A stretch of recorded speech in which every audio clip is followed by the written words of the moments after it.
Partai Demokrat mungkin sampai kebingungan bagaimana caranya membantah tuduhan ini. Apakah mau mempolisikan puluhan netizen yang menyebarkan meme tuduhan itu? Jangan-jangan jumlahnya sampai ratusan.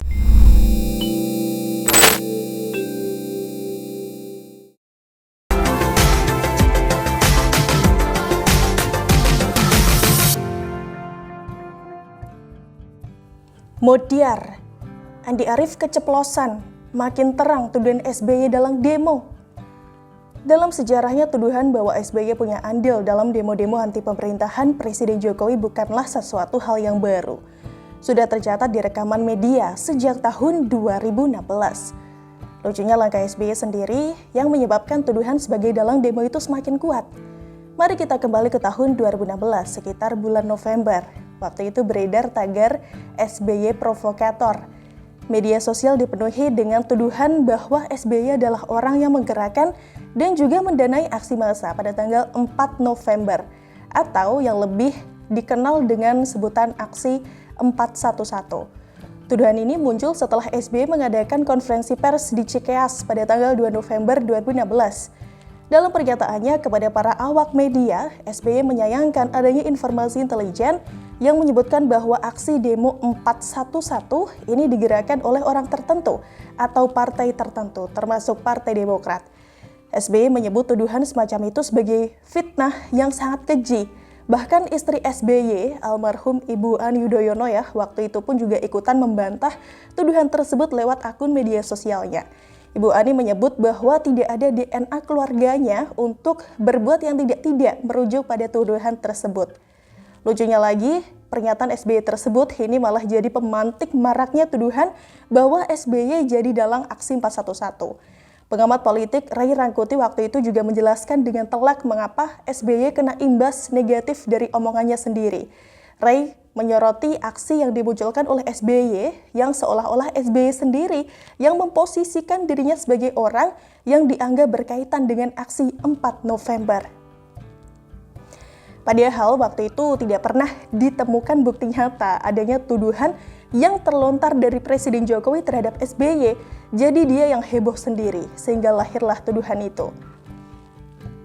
Nah, kembali ke masa kini, pada bulan Oktober tahun lalu, Rizal Ramli pun juga sempat bercerita kepada Karni Ilyas dalam sebuah video YouTube soal tuduhan terhadap SBY ini. Rizal Ramli mengklaim bahwa 2 minggu menjelang terjadinya aksi 411 sempat ada pertemuan antara dia dengan Presiden Jokowi. Presiden Jokowi awalnya bertanya kepada Rizal yang saat itu menjabat sebagai Menko Bidang Kemaritiman soal siapa yang ada di belakang aksi 411 dan juga 212. Menurut Presiden Jokowi berdasarkan laporan intelijen, aksi yang bakal dipenuhi sekitar 2 hingga 3 juta massa itu ada bandarnya. Presiden Jokowi kemudian menyebut nama SBY dan biaya 100 miliar rupiah yang dikeluarkan buat mendanai aksi tersebut. Entah benar atau tidak cerita dari Rizal Ramli ini, tidak ada reaksi dari pihak Presiden Jokowi ataupun juga dari pihak SBY. Tuduhan serupa pun muncul lagi, ini juga pada bulan Oktober tahun lalu. Waktu itu viral juga tuduhan bahwa Partai Demokrat atau SBY menggerakkan dan juga mendanai aksi demo penolakan Undang-Undang Ciptaker di berbagai daerah pada tanggal 8 Oktober di tahun 2020. Nah, salah satu penyebabnya ini adalah manuver Partai Demokrat yang disebut menerima undang-undang tersebut pada saat pembahasan, namun malah walk out dari rapat paripurna saat pengesahannya. Tentu saja, baik Partai Demokrat maupun SBY pun membantah tuduhan itu dan menyebutnya sebagai fitnah. Nah, tuduhan yang sama pun kembali viral dalam beberapa hari ini terkait adanya seruan aksi demo Jokowi Endgame sampai jadi tagar Demokrat biang rusuh. Para netizen pun ramai membagikan berbagai meme yang isinya menuduh Partai Demokrat dan juga SBY sebagai penggerak dari demo. Bahkan sampai menuduh perbuatan makar kepada mereka.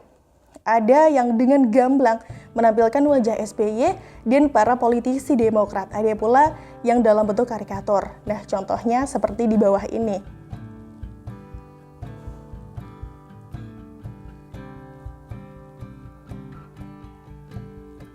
Partai Demokrat mungkin sampai kebingungan bagaimana caranya membantah tuduhan ini. Apakah mau mempolisikan puluhan netizen yang menyebarkan meme tuduhan itu? Jangan-jangan jumlahnya sampai ratusan. capek dong, buang waktu. Akhirnya mereka pun membantahnya dengan cara masing-masing, memberikan pernyataan. Misalnya Anissa Pohan nih, dengan mengutip ayat Al-Quran yang terkait dengan fitnah. Mengutip sih, tapi salah, hehehe. Malah jadi blunder dan ditertawakan para netizen. Gara-garanya Anissa menulis nomor ayat yang salah. Surat Al-Baqarah jumlah ayatnya hanya sampai 286. Tapi oleh Anissa, kutipan ayat itu dia tulis berasal dari ayat 291. Gara-gara blunder ini, Anissa pun harus menanggung malu, disindir para netizen. Disebut memarkup jumlah ayat Al-Quran, dihubungkan dengan ayahnya yang ditangkap karena kasus korupsi. Politisi Demokrat lain, Cipta Pancalaksana juga mencuit di akun medsosnya, menyebut pembuatan meme itu tidak kenal dengan SBY, menolak tuduhan bahwa SBY yang menggerakkan demo dan juga menyebut tidak ada DNA SBY maupun Partai Demokrat ingin berkuasa dengan cara-cara menggerakkan demo. Bahwa SBY ini adalah orang yang taat konstitusi, katanya. Kok mirip ya dengan yang disebut oleh Ibu Ani dulu. Mungkin itulah pola yang diterapkan Partai Demokrat dalam menjawab tuduhan dalam demo itu. Menyebut-nyebut DNA, seperti yang juga disebut oleh politisi Demokrat lainnya, Andi Arief. Ada keseragaman namun disertai dengan kata-kata yang berbeda-beda. Tapi ya apa daya, ternyata pilihan kata yang dipakai oleh Andi Arief ini malah bikin blunder besar. Maksud hati mau membantah tuduhan dan membela SBY, apa daya hasilnya jadi keceplosan dan malah menggembosi pamor SBY. Apa kata Andi Arief? Katanya SBY mendukung penanganan COVID, bahwa saat ini SBY menjalankan protokol kesehatan ketat di Cikeas sambil melukis. Bahwa kalau SBY terus dituduh oleh pemerintah dan para buzzer sebagai orang yang mendalangi gerakan aksi demo rakyat, maka SBY sebagai manusia biasa bisa saja akan bereaksi bahwa rakyat akan turun ke jalan kalau SBY yang serukan. Andi Arief menutup pernyataannya dengan menyebut bahwa reaksi yang dia sebut itu bukan DNA SBY. Maksud Andi Arief ini gimana ya?